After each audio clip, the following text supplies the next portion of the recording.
Aidez-moi!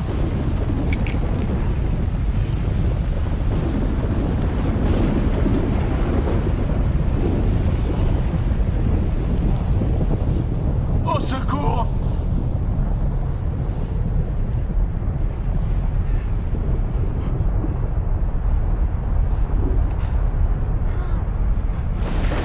Aidez-moi!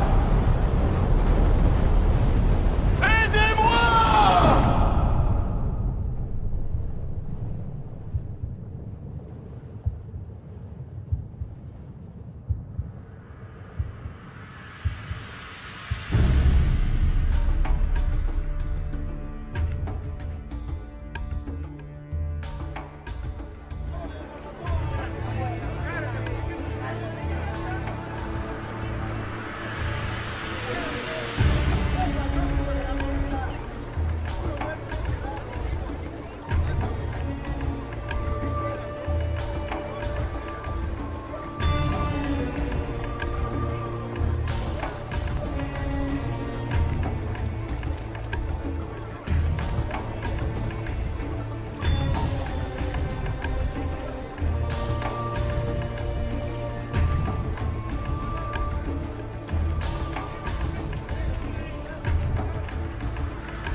L'aumône.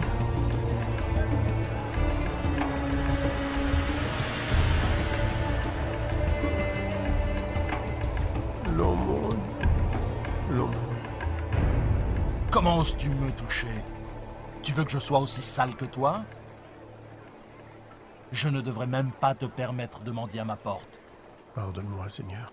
Pardonne-moi, je n'ai pas mangé depuis des jours. Je me demandais si je pourrais avoir un peu des miettes qui tombent de ta table. Des miettes qui tombent de ma table. Mais alors, que mangeront les chiens? Mes affaires m'attendent. Brûlez-moi ça, c'est infecté.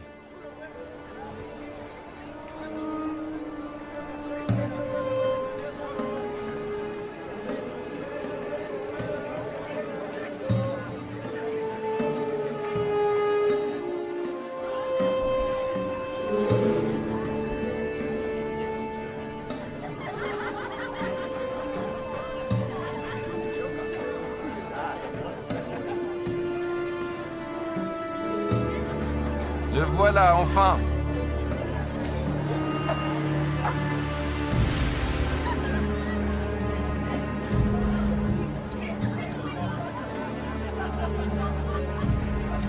Mon frère préféré. Que me veux-tu cette fois? Nous avons dépensé sans compter. Je le vois bien. Il y avait un homme riche qui était vêtu de pourpre et de fin lin et qui menait joyeuse et brillante vie. Un pauvre, nommé Lazare, était couché à sa porte, couvert d'ulcères et désireux de se rassasier des miettes qui tombaient de la table du riche.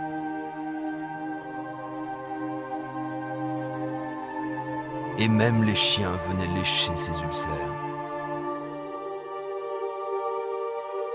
Oh. Oh. Oh. Oh. Dieu, aide-moi. Pourquoi? Pourquoi? Pourquoi?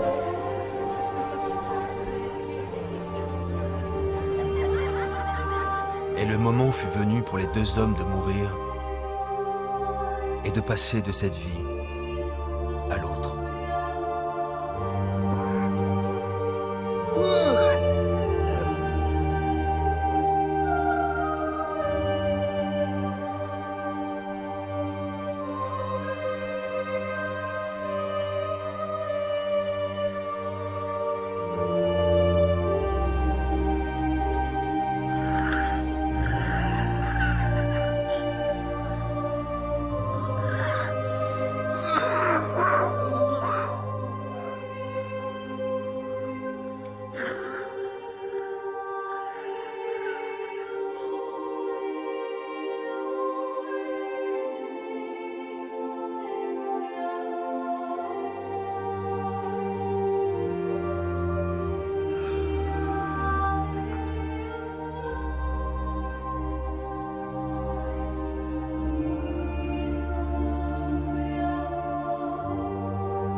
Aidez-moi!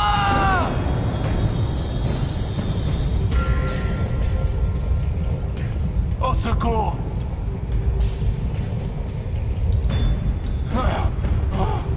Aidez-moi! Ah!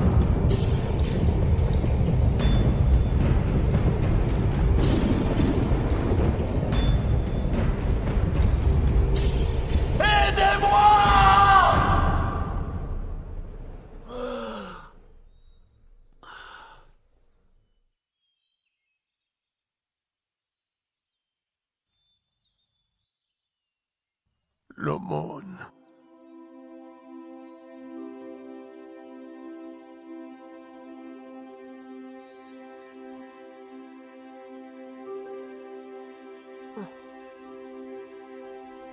Bienvenue. Père Abraham. Oui. Oui, je suis Abraham. Ah, Bienvenue au paradis. paradis. Oui, Lazare. Paradis!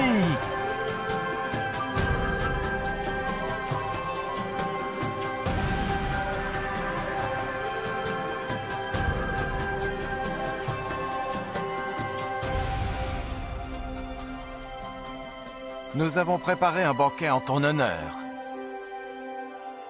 Oui, oui, viens.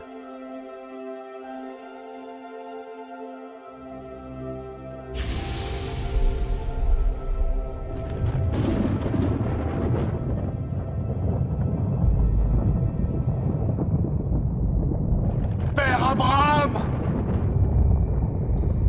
Père Abraham!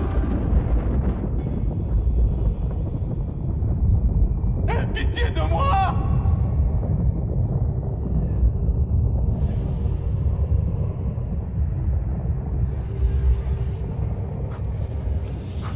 Je t'ai vu avec Lazare! Envoie-le-moi! Pour qu'il trempe le bout de son doigt dans l'eau et me rafraîchisse la langue! Car je souffre cruellement dans ces flammes!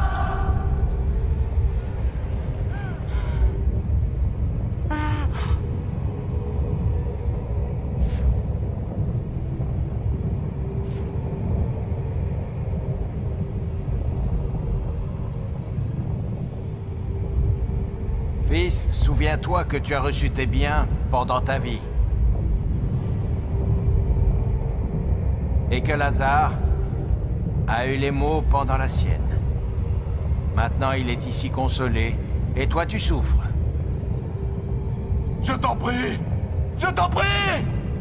Par-dessus tout cela, il y a entre nous un grand abîme. Si quelqu'un voulait passer d'un côté à l'autre, il ne le pourrait pas. Et personne ne peut traverser de toi vers nous. Père Abraham, il y a une chose que je veux te demander. Envoie Lazare dans la maison de mon père, car j'ai 5 frères, pour qu'ils les avertissent, et qu'ils ne viennent pas eux aussi dans ce lieu de tourment. Ils ont Moïse. Ils ont les prophètes. Laisse tes frères les écouter. Non. Non. Mais si quelqu'un des morts va vers eux, ils se repentiront. Non, s'ils n'écoutent pas Moïse et les prophètes, ils ne se laisseront même pas persuader par quelqu'un qui ressusciterait des morts. Je t'en prie. Non. Je t'en prie. Non. Je t'en prie. Non.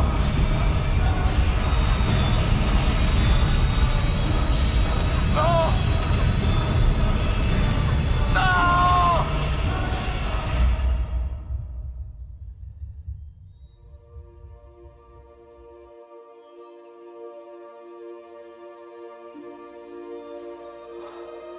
Lazare, viens dans le lieu que ton père a préparé pour toi.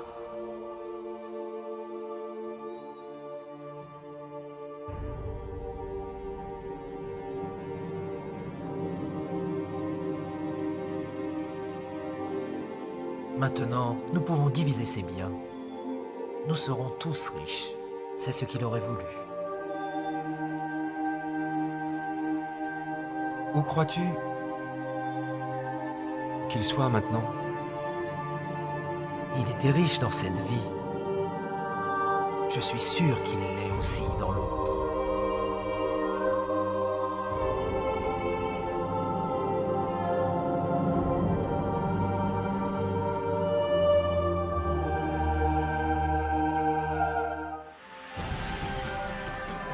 Je suis Lazare, dont parle la Bible. Vous en apprendrez plus sur moi et cette histoire dans Luc 16, chapitres 19 à 31. Qu'avez-vous appris de cette histoire? Comment pouvez-vous appliquer cette histoire à votre vie? Laissez-moi vous raconter certaines des choses que j'ai apprises de cette expérience. Ce que Dieu m'a enseigné. J'étais un homme très pauvre. En fait, j'étais tellement pauvre que j'en étais malade, que je n'avais personne pour s'occuper de moi. Même les chiens venaient me lécher. À cause de ma condition, je me sentais insignifiant et sans espoir dans ce monde. Mais ma foi en Dieu n'a pas vacillé. Et à ma grande joie, lorsque j'ai ouvert les yeux au paradis, j'ai appris que je n'étais pas insignifiant pour Dieu. Il connaissait toutes mes pensées. Il savait même combien j'avais voulu rencontrer Abraham. Alors il l'a envoyé, lui Abraham, pour m'accueillir et me souhaiter la bienvenue. Lorsqu'Abraham, le père de notre foi, m'a salué, je fus envahi par la joie. Comment un tel homme béni de Dieu pouvait-il s'intéresser à moi? Apparemment abandonné de Dieu et sans utilité. Vous êtes-vous déjà senti ignoré, oublié, insignifiant? Dieu ne vous a pas oublié. Où que vous soyez, qui que vous soyez, quels que soient vos problèmes, j'ai appris que personne n'était oublié de Dieu. Mon histoire prouve que rien ne peut nous séparer de l'amour de Dieu. Le riche était dominé par sa richesse, son influence et le luxe. Il traitait mieux ses animaux de compagnie que moi. Il aimait les biens de ce monde et en a profité pendant toute sa vie. Il y avait des jours où je me demandais si Dieu savait qu'il n'était même pas prêt à m'accorder les miettes qui tombaient de sa table. Je sais maintenant que Dieu regardait. Le riche n'avait jamais perdu sa fierté et son arrogance, même en enfer. Avez-vous remarqué qu'il a demandé que je le serve parce qu'il avait l'habitude d'être servi? L'enfer est plein de gens qui veulent être servis. Mais parce qu'il avait été servi sur terre, Abraham lui a dit qu'il avait déjà bénéficié des plaisirs et qu'ils étaient terminés. J'ai appris comme il est important pour Dieu que nous servions les autres sur terre. Plus spécialement ceux qui sont faibles et qui souffrent. Mon histoire illustre la façon dont Dieu veut que nous utilisions notre argent, nos biens et notre influence. Il est clair qu'une courte période nous est accordée sur terre pour tester la façon dont nous utilisons ce que Dieu nous accorde, pour nous-mêmes ou pour les autres. Ce n'est pas faux d'avoir des biens ou d'être pauvre. Ce qui est faux, c'est de refuser de servir les autres. Jésus-Christ a dit que même lui était venu servir, non pour être servi. Si vous utilisez l'argent et tout ce que Dieu vous a donné pour servir les autres, il sera satisfait, quoi que vous possédiez. Vous pouvez vous interroger sur l'enfer et le paradis, et sur ce qui arrivera après votre mort. Christ viendra au dernier jour pour juger le monde. Le jour du jugement, le méchant sera envoyé en enfer, un lieu de tourment terrible et infini. Mais le juste sera emmené au paradis, un lieu glorieux et heureux où il sera pour toujours auprès du Seigneur Jésus-Christ. Il y a tellement d'autres choses que Dieu veut nous apprendre. Notre prochaine histoire va poursuivre cette aventure.